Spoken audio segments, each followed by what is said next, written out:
Rafael Uribe indudablemente se convirtió en uno de los personajes más importantes del siglo XIX.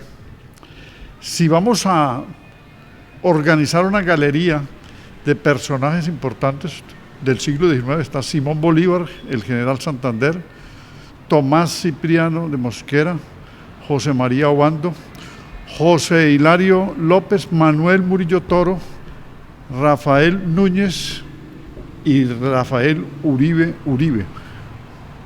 descartando algunos por la brevedad en el manejo del tiempo. Uribe, un abogado de la Universidad del Rosario, graduado en 1880.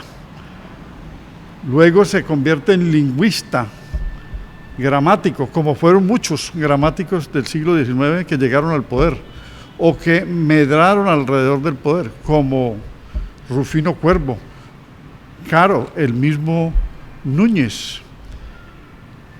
Y Uribe realizó la redacción de un libro ya sobre galicismos y provincianismos. Para entender a Rafael Uribe habría que revisar toda la historia del siglo XIX desde el punto de vista de las guerras civiles, de las reformas constitucionales y del comportamiento de los partidos políticos, para entender lo que le tocó a él hacer.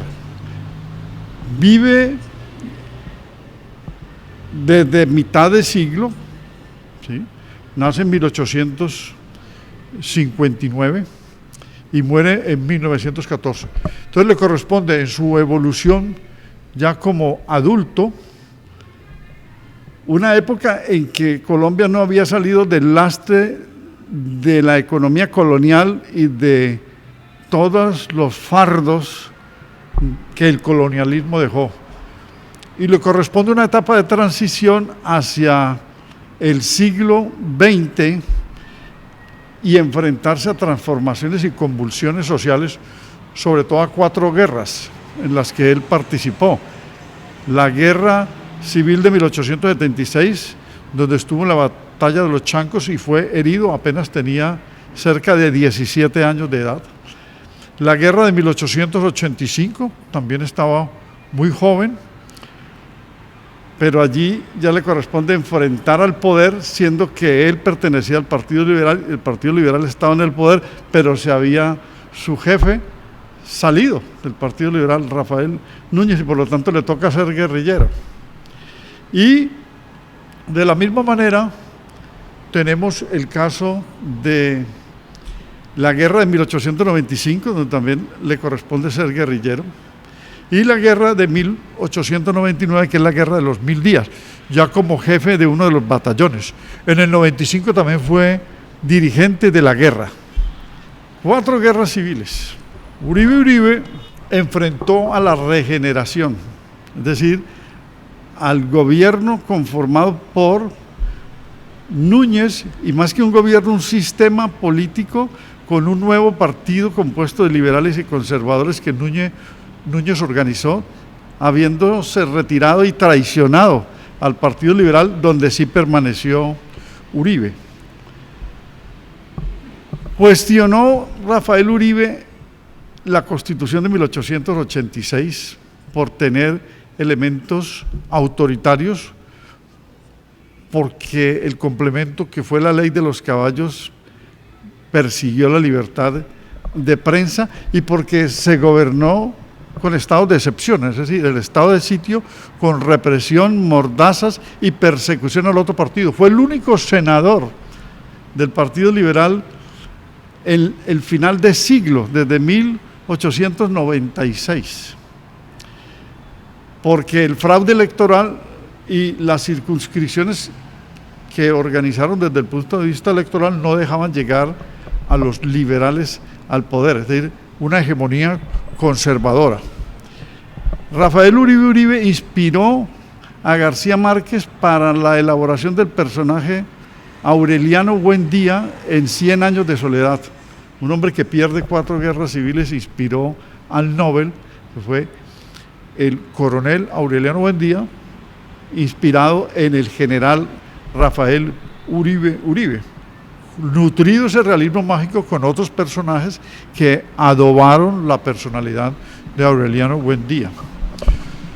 Se puede considerar que Rafael Uribe fue el último liberal radical en defender de manera enhiesta y férrea al Partido Liberal, y también le correspondió remozar, reformar y proponer los cambios para que el Partido Liberal enfrentara los inicios del siglo XX después de la Guerra Civil de los 1000 días. Y allí están los discursos de 1904 en el Teatro Municipal de Bogotá y su programa de 1911 para renovar, modernizar la economía, el partido, el Estado y la administración. Se enfrentó entonces a los conservadores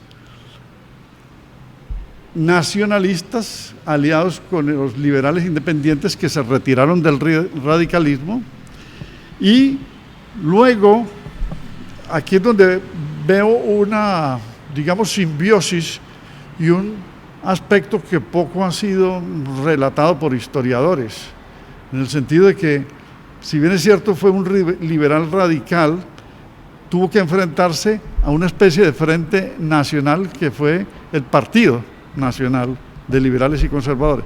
Y empezando el siglo, le tocó, después de la pérdida de la Guerra de los 1000 días, que el liberalismo, con derrotas estruendosas como la batalla de Peralonso, porque fue muy fugaz el triunfo en Palo Negro, y las otras derrotas del liberalismo y la falta de provisiones y de coordinación y de logística asignada al general Vargas Santos, Uribe tiene entonces que, iniciando el siglo, que contemporizar con los conservadores y acercarse al republicanismo. Por ejemplo, apoyó a Rafael Reyes, el otro Rafael, que fue presidente.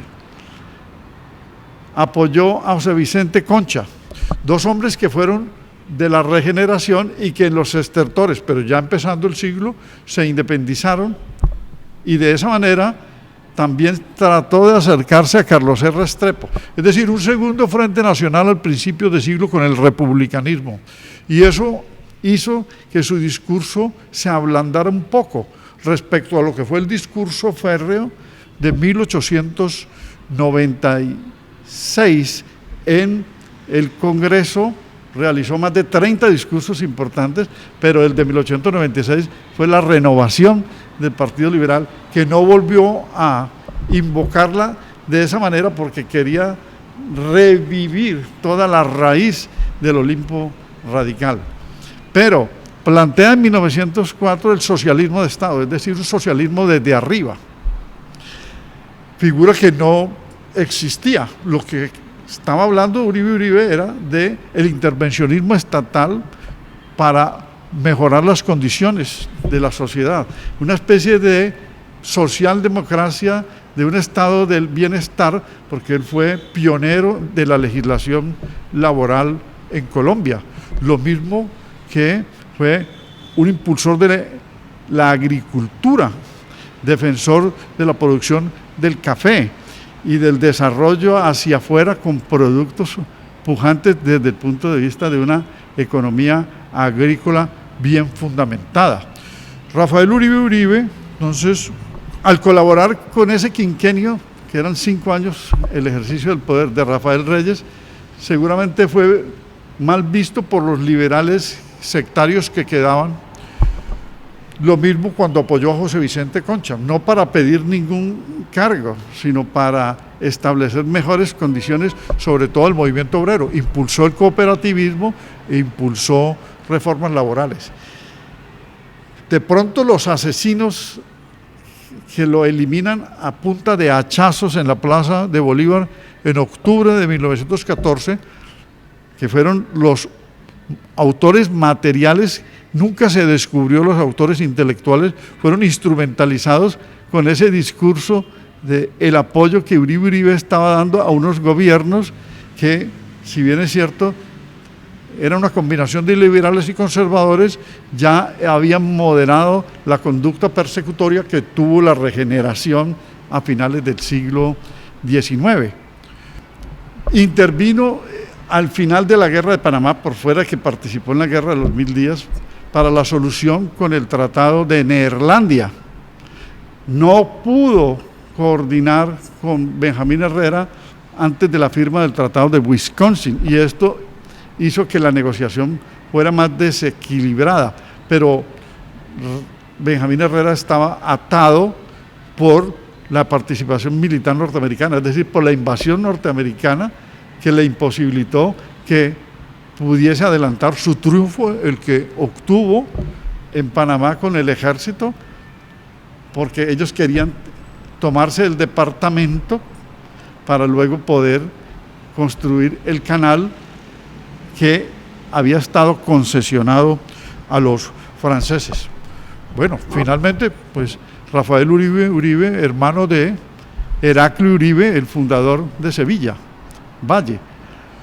Allí hay unos antepasados que fueron fundadores de pueblos en el siglo XIX, antioqueños, como Fredonia, Amagá, Valparaíso, familiares de Uribe, y Heraclio a principios del siglo XX. Entonces, esta es una figura que amerita ser estudiada, ser resaltado.